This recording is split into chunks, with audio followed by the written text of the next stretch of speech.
हमलों के बाद यूक्रेन की हालत पस्त हो गई है। वहां बिजली पानी के संकट से आम नागरिक जूझ रहे हैं। साथ ही युद्ध के शुरुआती दिनों में बिना रणनीति के हमले करने वाली रूस की सेना पूरी प्लानिंग के साथ मैदान में उतरी है और रूस की सेना के हमलों का अंजाम दिख भी रहा है।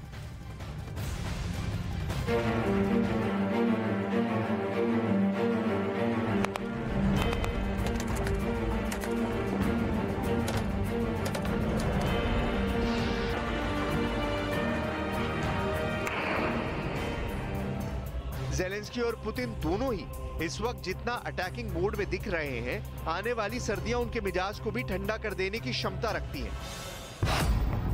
अत्यधिक ठंड की वजह से फ्रॉस्ट बाइट हो जाता है, जिसमें शरीर के अंग बर्फ बनकर कटने लगते हैं। इस दौरान जमीन पर बर्फ जम जाती है और टैंक बख्तर। डिजिटल मार्केटिंग को सीखकर आपके प्रोडक्ट्स और सर्विसेज को दुनिया को बेचना चाहते हैं तो फ्रीडम ऐप को अभी डाउनलोड करें।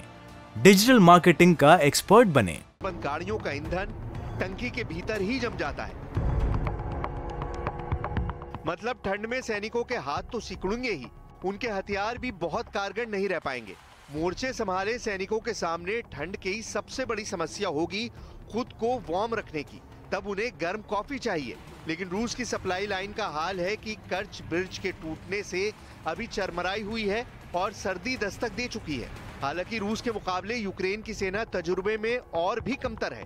रही बात स्थान विशेष की, तो रूस और यूक्रेन के मौसम में फर्क नहीं है। रूस में भी 5 महीनों की सर्दियां रुला देती हैं और यही हाल यूक्रेन का है। लेकिन रणनीति जानकारों का मानना है कि सर्दियों में रूस का पड़ला भारी रह सकता है। जानकार इसके लिए इतिहास के पन्ने पलटने की सलाह देते हैं, क्योंकि ऐसा पहली बार नहीं हो रहा जब सर्दी आएगी और रूस युद्ध लड़ रहा होगा। इससे पहले भी कई बार सर्दियों में रूस ने जंग में जीत भी हासिल की है और ठंड ने रूस को हराया भी है।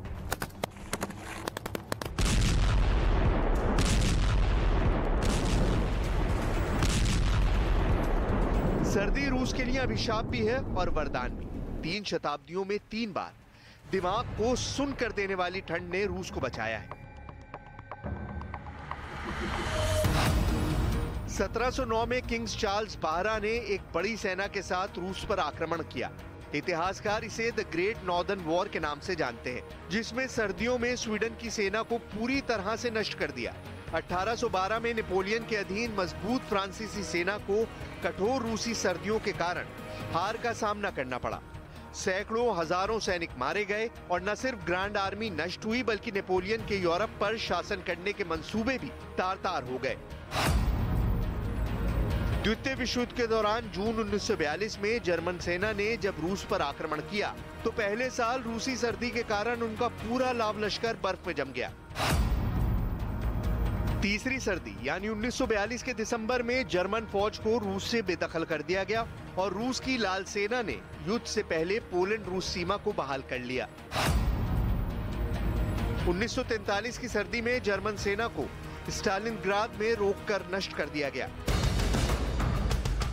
कुछ जानकारों का मानना है कि पुतिन भी हिटलर वाली ही गलती कर रहे हैं, क्योंकि रूस की सेना यूक्रेन में एक तरह से फंसी हुई है और इस बीच ठंड का कहर शुरू होने वाला ही है। हालांकि सर्दी के सितम के बीच रूस की जीत की कहानी आपने जो अभी देखी उसमें हार की हाहाकार शामिल नहीं है, लिहाजा फिनलैंड और रूस के बीच की एक जंग की डिटेल आपको बतानी जरूरी है।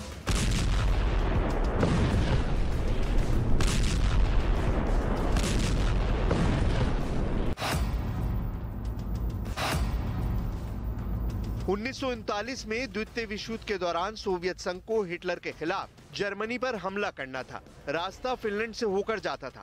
रूस ने फिनलैंड से रास्ता मांगा, लेकिन फिनलैंड ने रूस से अपनी पुरानी रंजिश के चलते रास्ता देने से इनकार कर दिया। इस पर रूस ने फिनलैंड पर चढ़ाई कर दी।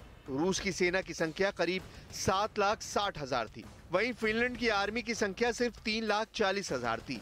रूस के पास 6,500 टैंक थे, जबकि फिनलैंड के पास महज 32 टैंक थे। रूस के पास 3,880 लड़ाकू एयरक्राफ्ट थे, जबकि फिनलैंड के पास केवल 114 जेट विमान थे। लेकिन रूस के हमलों के बाद यूक्रेन की हालत पस्त हो चुकी है। वहां बिजली पानी के संकट से लोग काफी ज्यादा परेशान हैं। तो देखा आपने किस तरीके से लोग परेशान हो रहे हैं सर्दी की वजह से, लेकिन समझिए कि युद्ध के शुरुआती दिनों में बिना रणनीति के हमले करने वाली रूस की सेना जो है अब वो पूरी प्लानिंग के साथ मैदान में उतर चुकी है और रूस की सेना के हमलों का अंजाम भी दिखाई दे रहा है। एक रिपोर्ट के जरिए समझने की कोशिश करते हैं।